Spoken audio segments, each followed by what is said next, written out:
oli buusu fide ana miti Yesuus Kiristoos akka jedhu annagaa biyya lafaa fidu fiduu jedhe maatii oli buusu biyya lafaa ta'e dammaqa koota gara Kiristoos biyya lafaaf akka dhiiga dhangalaase hin bartuni hin beektumti anis kaleessa gara keessan ture akkuma keessan ture kino Kiristoos na argate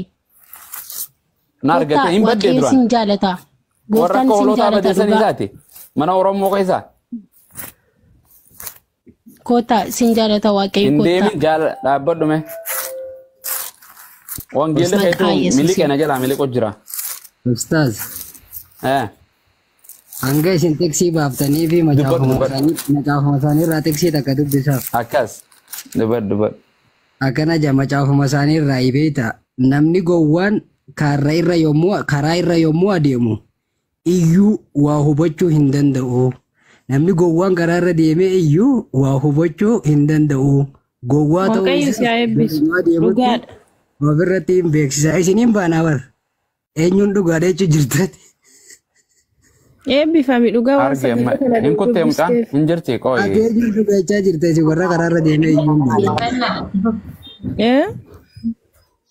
Isin warra gararra deeme. Dubbis hamma dhumaa dubbis. Dubbis hamma dhumaa atumaan ilaa dubbis hamma dhumaa maraataadha. Mul'atu sirriitti. Dubbisiin sin jedhe dubbis hamma maqaa isaatiin dubbis. Macaafa qulqulluu meeqa maqaa Yesuus maqaa Kuno macaafa qulqulluu laal. Si garsa laal. Laal kunoo laal. Saamu'eel isa duraa. Boqonnaa 15 lakkoofsa 3 irraa dubbisa kunoo. Dubbis hamma. Olfuun sagalee dubbisi. Isa tokko faanatti mul'atu. Dubbisi kunoo. Qoy ani dubbifadhee sitti himaa qoy. Keessa dubbifadhe Saamu'eel isa tokkoffaa 14 miti. Wayyaa rabbi anaas si dubbisa yee qoy. Anaa dubbisa dhaggeeffadho yeessa nagurra kiyya dhaggeeffadho. Si dubbisa. Saamu'eel isa duraa ol deebi maal dubbistaa miti afaan Oromoo caccabsitee akka daaqu makiinaa bajaajii gommaan tokko irra cabee bacaccaca godhanii bar. As deebi. Wallahi afaan Oromoo sirreessinaaf wangeela kanatti hin dabinaa jennaan kakuma ofaa fayyaaraa hin beekan eenyu jedhee Phaawulos immoo Yesuus immoo Waaqayyo bara takka addaa quban qaban. Baadhattee tuma deemti.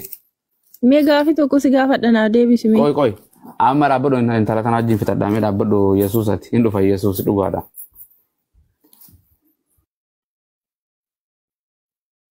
Yesuus eega ka dhufu Ustaaz Abu Mu'az.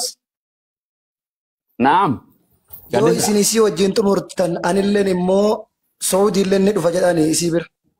Akkas anillee yoon jira naan dhaqa hin simanna wallahi naan simadha yoon arge. Okay. Israa'el nu dhiifti yoo Natanyaa'u nu dhiisa.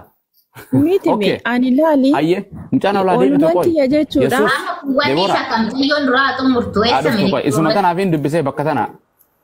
In jettaachi booda hin gaafatta yookaan hin dubbatta yookaan ati dubbisuu yookaan waan kana hin deebista hin dubbisa. Ani gaafis gaafachuufan dhufe. Hin gaafatta yee qoy. Hin gaafatta. Okay kana xumuru kana deebistee ni gaafatta kana hin deebista. Kutte tan keessa gana dubbise gana amma bakkana okay deebite kenna deebite. Dubbisi. Ayye dhaggeeffadhu meeqa boqonnaa meeqaan siin jedhe. 14 jedhe lakkoofsa 14 miti boqonnaa 14 miti. Waan ni gartee Saamu'eel isa dura boqonnaa 15 lakkoofsa 3 irra. Okay. Si dubbisaa dhaggeeffadhu. Si garsiisaa dubbisu? Dubbisee.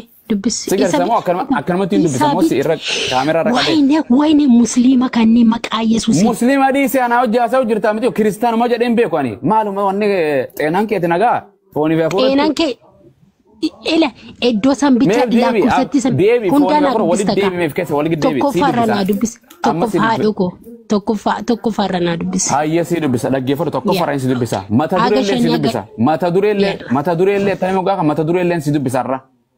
Mata dureen akkana jedha amaaliqoonni rukutamuu isaanii jedha mata dureen. Okay. Maqaa eenyuutiin hin dubbisa maqaa xalaatiin hin dubbisa. Hayyee akka jedhu. Saamu'eel. Seexaan maqaa Yesuus darbatan. Abboo seexaan raattuun ati jannatan argattu bar. Argattu abadan. Maqaa Yesuusin. Ana dhaggeeffadhu maqaa kiyyaan hin dubbisa. Saamu'eel yeroo sanitti. Fuura musliimaa baay'ee Yesuus. Na dhaggeeffadhu ka amma tasgabbaa'e na dhaggeeffadhu ka sagalee waaqayyoon dubbisu jira walaloo miti bar madammar dubbisutti hin jiru bar macaafa qulqulluu. Na dhaggeeffadhu. Ila abidda sirratti haa ta'u wangeelli kun abidda. abidda ila galgala kana So kenne se aka galgala kana mana madami titti. ila boru milkita arguun ke sifaatu maquma Yesus Kristos abiddi sirratta Akkasi nama si abare wangeli ibisi jara Jesus Kristos nama si kadate nama si abare ibisi jara ansi unna barre madure si na baru jura kristano makka mi jala farra jara kon wangela lal wangela basanin ka lal ina barru warra sagalee isa dabsanii sagalee isa dabsite kenna nama dadabde bakka kenna dhagartaadha muting godhina banaa kennarra kennu dhagartaa kenna namni mala sumee jaatu fee dhagaa jirtaadha kanuma jennee ana warra kanne ayye inshallah roboleessa keedha atille boletti godha ime no Ahmed indubatin ati fayyale sa indubatin koy abuza amazi beranjira koy dubat maka yow me ha dubistu maka isa tingal gala kana maka qabam tingal indubistu abu ke inshallah jetanu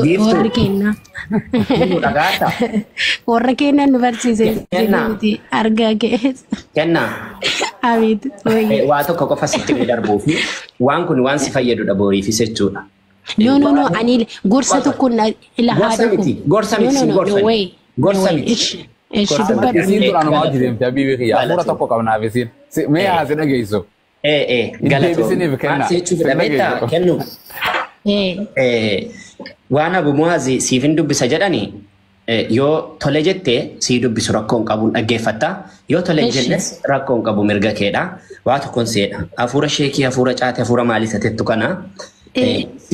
Siifi namoota si fakkaatan hundaaf ni dhaama. Obboleewwan koo warra nuti pheenxeedha jedhan hundaaf maali wangeela Maatiyos boqonnaa 6:6 irratti yeroo Waaqayyoon kadhattan balbala keessan cufadhaatii balbala keessan cufadhaa abbaa keessan isa waaqarra jiru balbala keessan cufadhaa sagalee keessan ol qabdanii illallabiina sagalee keessan of kadhaati balbala keessan cufadhaa kadhadhaa jedha.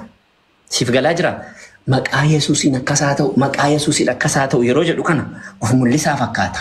Si gala Abu Mu'aaz kun yoo inni dogongora irra jira ta'e nan beekani amantii kan akkati jaallattu nan beeka jaallachuus qabda amanticha naaf ta'a jettee itti amantee waan jirtuuf yoo amantii sanan jaallattu ta'e amantii sanaaf aarsaan kaffaltu ta'e ati fakkeessituudha malee amantuu amantii sanaa miti.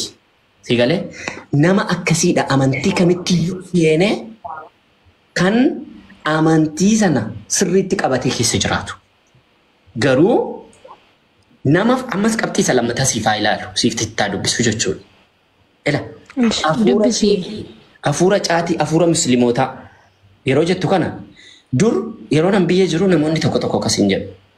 Maayina hafuurri sheekii maal fakkaata? Hafuurri caatii maal fakkaata? Caatiin qaama mani fakkeenyaaf. Caatiin qaama fakkeenyaaf caatiin anaaf narraa darbu ajjeefamuun kun jedhee ija imimmaaniitiin boo'ee imimmaan isaa buusee waaqa kadhate sana boo'ii imimmaan kee buusii kadhadhuuf obboleewwan keetiif illee waaqanni boo'ee jilbeeffatee adda isaatiin lafa tuqee yoo fedha kee ta'e gidiraan kun narraa darbu jedhee boo'ee kadhate sana kadhadhullee digalee maaliif karaa keessa qajeelaa sanarra ati na kaa'ii jedhiiti akkuma Daawit faa kadhataa turan daandii keessa qajeelaa sana jedhanii kadhataa turan atillee akkasuma jedhiiti karaa keessa qajeelaa kanarra gadi na dhaabi na qajeelchi jedhe. Amma fakkeenya tokko siifaa kaasu. Islaamummaa si fudhachiisuuf poolisiin hin jiru TikTokii kanarra. Poolisiin dirqiitiin islaamummaa si fudhachiisu. Garuu honneen kee waa tokko sitti maa dhaggeeffadhu. Honnee irraan sitti maa jira rabbiin honnee kee haseensisu. Yookaan keetti dhugaadhatee illee rabbiin honnee namoota kana haseensisu. Dubbiin honnee fi dubbiin arrabaa tokko miti haadha. Si galaa dubbii honnee arrabni sobaan itti maree darbuun danda'a. Yeroo fakkeenyaaf amma waliin dubbattan kana keessatti honneen keetu waan biraasi jedhu qalbiin keetu waan biraasi jedhu arrabaa waan biraa jechuun dandeessa. Garuu honneen kee kun guyyaa isa dhumaa ragaa sitti ba'uuf jira. Dhuguma isa dhugaa dubbachuuf. Isa kanaafiyyuu jechoota sana hin fayyadamiin jechoota hin taane sana jechootuma gaarii fayyadamiiti gama amantaa keetti nama waami.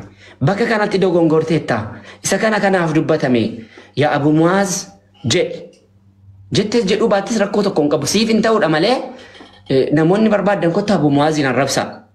Rakkoo tokko hin qabu arrabsamu garuu irraa waan dhageessanii honnee keessanitti qanxabattanii sokkitan hin jira. Kan akkasitti hubadhu jechuu barbaadeeni kanuma sitti muu fedheen kan hin dhufe kan inni gidduutti sin dhaabe Abu Mu'aaz dhiifama. Baay'ee galatoomti. Anillee tasgabaa galatoomti. Manguddoon nu keessa jiraachuun gaarii bara. Bareeshi obboleessa koo galatoomii dubbataa jirta Abu? Waan dubbataan jira yaa. Ish. Inni dubbisayyee wangeela si bira ni jira kenna. Hin qabdume asumaan si dubbisa tole. Ishi? Tole. Ayyee. Saamu'eel isa dura boqonnaa takkarraa hanqa sadiittiin si dubbisa. Saamu'eel isa dura boqonnaa 15 lakkoofsa takkarraa hanqa